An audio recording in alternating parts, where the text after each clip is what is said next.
I thought I married a decent man until I found out about my mother. I always thought losing a husband would be the most painful experience a woman could face.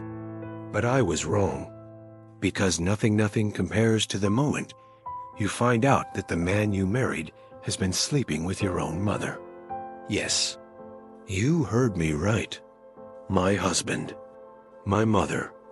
5 years of betrayal, hiding behind smiles, Sunday dinners, and family vacations. While I thought I was building a home, they were burning it down behind my back. This isn't a story about infidelity. It's a story about destruction. About how two people I loved the most gutted me with the same knife and left me bleeding alone, ashamed and completely broken. I didn't see it coming. We were the perfect little family everyone admired. A sweet baby boy, a comfortable home, and a mother who lived nearby to help with everything. It was supposed to be a blessing. And I thought I was lucky. But sometimes what you think is a blessing turns out to be the curse that ruins you. People often ask, how did you not notice for 5 years? I used to ask myself that too. But you'll see. Sometimes the truth hides in plain sight. And when it finally reveals itself, it doesn't knock. It crushes. It takes everything you thought was real and shows you the lie underneath. This is the story of how I lost my marriage, my family, my trust, and my mother, all in one moment. And how I learned to keep breathing even when every breath hurt like betrayal. So if you've ever been betrayed by someone you trusted blindly, if you've ever thought the truth would kill you, stay with me, because this isn't just my story. It might be yours too. Before everything fell apart, I used to believe I had what most women only dreamed of. A kind, reliable husband. A beautiful little boy with his father's eyes. A mother who lived just 2 blocks away and adored her grandson. I wasn't rich. I wasn't famous. But I had a quiet, stable life. And that, to me, was everything. My husband, David, wasn't the most romantic man, but he was solid. Steady. He cooked dinner when I was tired, remembered our anniversary, and made coffee just the way I liked it. 2 sugars, no cream. He helped with diapers, stayed up during those newborn nights, and kissed our son on the forehead every morning. And my mother, well, she had always been my rock. She raised me on her own after my father left, worked double shifts at a diner just to keep me in school. She was loud, opinionated, fiercely protective, and I loved her for it. After I had my son, she offered to move closer so she could help out. At first, I was hesitant, but David encouraged it. She just wants to be near her grandson, he said with a smile. She can help with pickups, babysitting. And honestly, it's nice having her around. He was right, in a way. Every Friday, she'd come over with groceries. Every Sunday, she'd bring over dinner. She helped me fold laundry, ran errands when I was sick, even stayed overnight when our son had a fever. Sometimes I'd wake up and find David and her talking quietly in the kitchen, just sipping coffee, laughing softly like old friends. And I was grateful. How many women had both a supportive husband and a present, loving mother? I thought I hit the jackpot. I never questioned the way they were with each other. She was his mother-in-law, for God's sake. She was family. And he had always treated her with nothing but respect offering to help her with her car, fixing her leaky sink, picking her up from the pharmacy. He was just being a good son-in-law. Or so I thought. Looking back, I wonder how many of those moments were already tainted. How many of those harmless favors were really rehearsals for something more intimate? How many times did I mistake betrayal for kindness? But that's the thing about hindsight. It sharpens after the damage is done. And at the time, all I saw was love. A husband who cared. A mother who supported me. A life that felt full, stable, safe. Little did I know, that safety was the calm before a storm that would tear through everything I built. It didn't start with some big, traumatic moment. No lipstick on a collar. No late-night calls. No sudden change in cologne. It started small. So small that I almost didn't notice. I remember one night, I came home early from work. David was in the living room, laughing at something on his phone. When he saw me, he jumped just slightly and flipped the screen down. It was probably nothing, but something in his face shifted. A flicker of guilt, maybe, or panic. I brushed it off. He said it was a stupid meme. I believed him. But after that, I started paying closer attention quietly, privately. I wasn't suspicious. Not yet. Just unsettled. There were other moments. Little things. Like how my mother would sometimes avoid eye contact when I mentioned David. Or how she'd change the subject when I talked about our marriage. She used to always give me advice, wanted to know every detail of my life.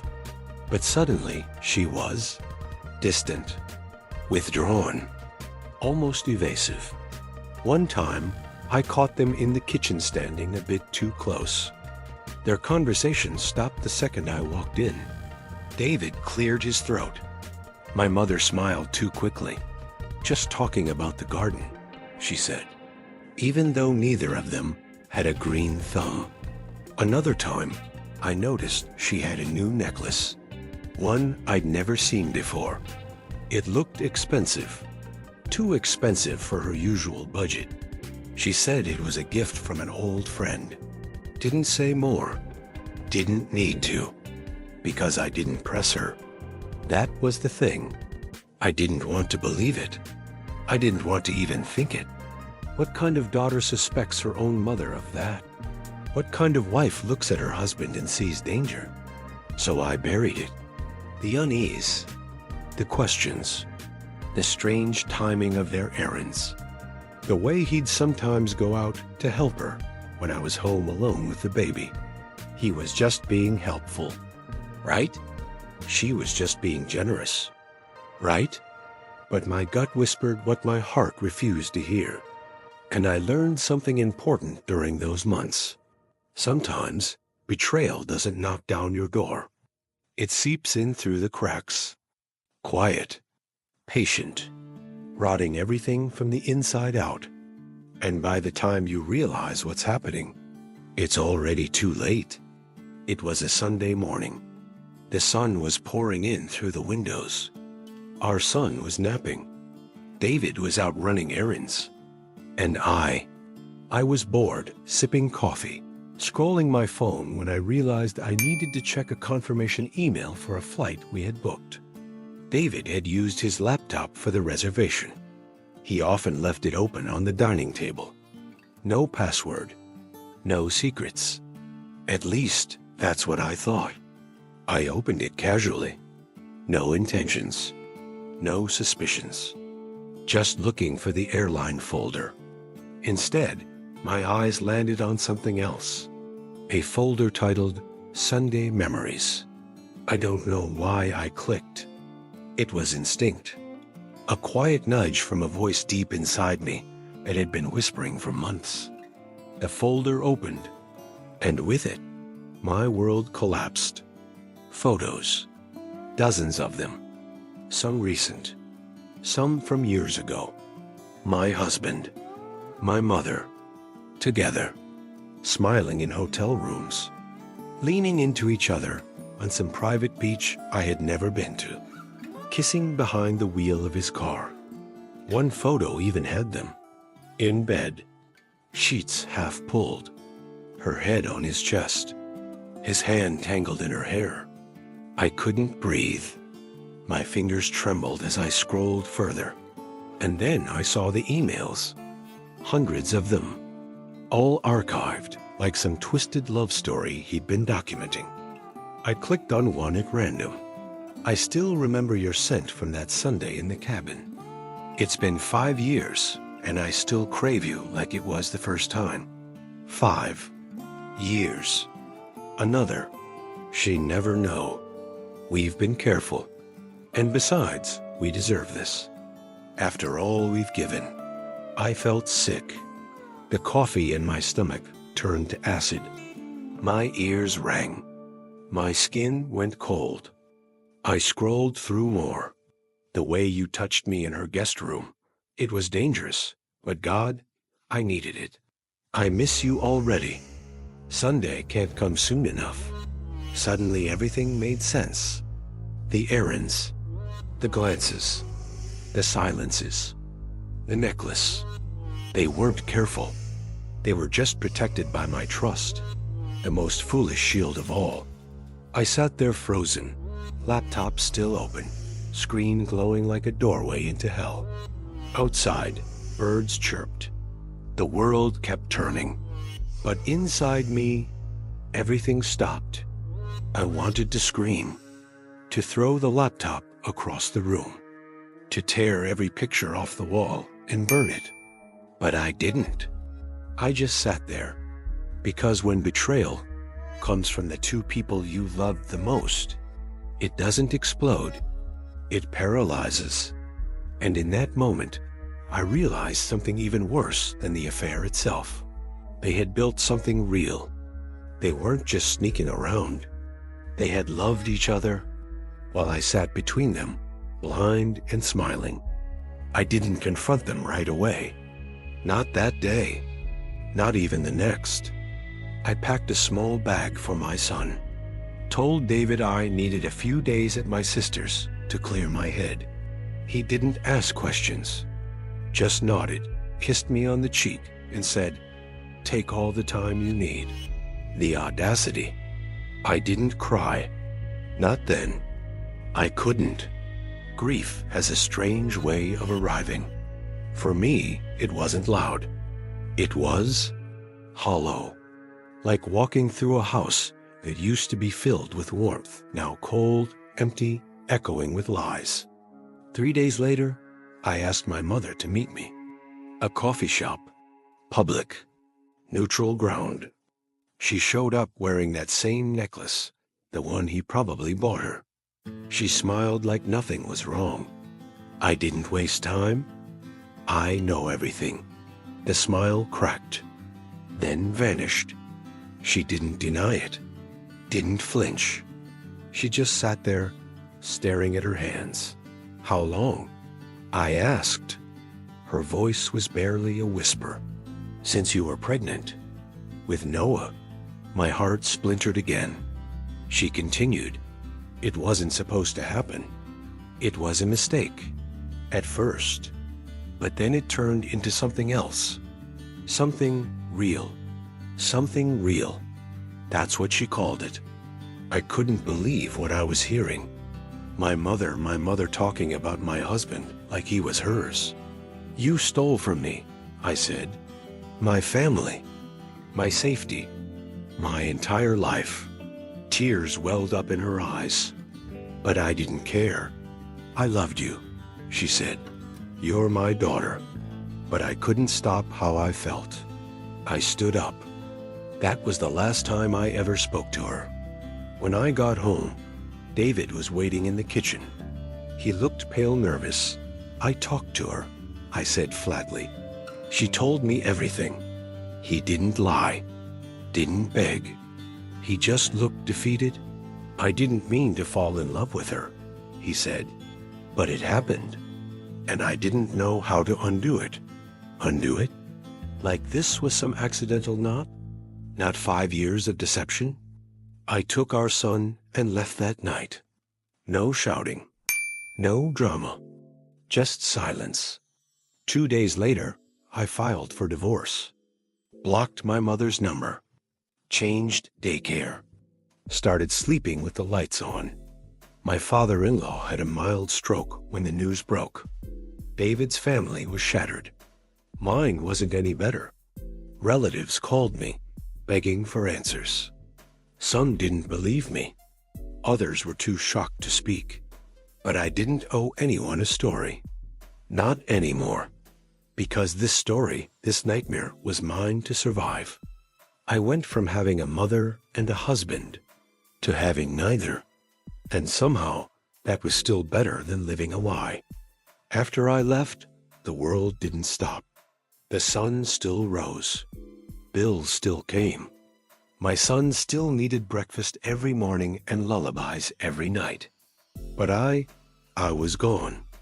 I functioned somehow, brushed my teeth, drove him to daycare, answered texts with short, empty phrases, nodded when people said, "You're so strong." But I wasn't strong. I was hollow. Nights were the worst. The silence stretched like an endless void. I'd lie in bed, eyes wide open, heart pounding to the rhythm of old memories. His laugh in the hallway, my mother's voice calling my name, the sound of Sunday dinners that once felt like home. Now they haunted me. I stopped eating. I stopped feeling. I stopped looking in mirrors because I didn't recognize the woman staring back. She looked like me, but drained, like someone had taken a vacuum to her soul and left behind a shell. And then there were the questions, not from others, from myself. Was I not enough? Did I drive them to each other? Was there something wrong with me all along? Some nights, I held my son tighter than I should have, desperate to remind myself there was still someone worth holding on to. He would touch my face and ask, "Mommy, why are you always sad?" I didn't have the words. How do you explain to a child that the two people who were supposed to protect you broke you? Eventually, I found myself in a therapist's office. Not because I wanted to, because I had to. Because one morning I stood in the kitchen for 30 minutes, holding a coffee mug and staring at the floor, unable to move. The therapist was gentle. She didn't push. She just let me speak, or not speak. Some sessions were full of silence. Others were full of rage. But slowly, very slowly, something began to shift. Not healing, not yet, but awareness. I began to see that grief isn't always loud. Sometimes it's quiet. It hides in chores, in polite smiles, in perfectly folded laundry. I realized I had been trying to move on like it was some kind of project. Like if I read enough books or cried enough tears, it would be over. But you don't move on from something like this. You move with it. You learn to carry the weight differently. You build new muscles for the pain. It wasn't pretty. It wasn't poetic. It was hard. But one day, I took a walk without thinking about them. One day, I played with my son and laughed for real. And one day, I looked in the mirror and didn't flinch. I still saw scars, but I also saw something else. I saw a woman standing, not fully healed, not completely whole, but standing. And for now, that was enough. I used to think betrayal was a one-time wound, that it came, cut deep, and with time healed. But I was wrong. Some betrayals, they don't just hurt once. They echo. They ripple through your sense of self, your sense of safety, your very definition of family. Because this wasn't just a story about infidelity. This was generational collapse. The implosion of trust that started before I could even name it. My mother raised me to be strong, told me to never let a man define my worth. She said she had sacrificed everything for me, and maybe she had, but somewhere along the way, she stopped seeing me as her daughter and started seeing me as competition. I don't say that lightly. It took months of therapy to even whisper that thought. Because who wants to believe their own mother felt envy? Or resentment? Or desire for the life you were trying to build? But there it was, buried under her support, twisting around every compliment, every visit, every offer to help. She didn't just want to be part of my life. She wanted my life. And David? Maybe he fell. Maybe he drifted. Maybe he was manipulated. But at the end of the day, he made a choice. He didn't just cheat. He crossed a line that should have been sacred. He turned the woman who raised me into the woman who betrayed me. And in doing so, they didn't just destroy a marriage. They shattered bloodlines. Now, when I think about family, it doesn't warm me. It chills me. Because love without boundaries isn't love. It's possession. It's selfishness dressed as passion. It's betrayal that wears a mother's perfume and calls itself fate. People ask me if I've forgiven them. And the truth is, I'm trying. Not for them. For me. Forgiveness, I've learned, isn't about erasing what they did. It's about refusing to carry their poison in my veins. I forgive to breathe again, to sleep, to raise my son without bitterness curling around every word I speak. But I will never forget, because forgetting means pretending it didn't happen. And it did. It shaped me. It scarred me. But it didn't kill me. They didn't win. They called it love. I call it betrayal with a smile. And no matter how many times they try to rewrite the story, I know the truth. And the truth is enough. I don't tell this story because I want sympathy. I don't need pity. And I certainly don't want to be remembered as the woman whose husband slept with her mother. I tell this story because maybe you've been there too. Maybe not this exact betrayal. Maybe your scars don't have names like David or Mom. But maybe you know what it's like to love someone so deeply, only to watch them tear you apart from the inside out.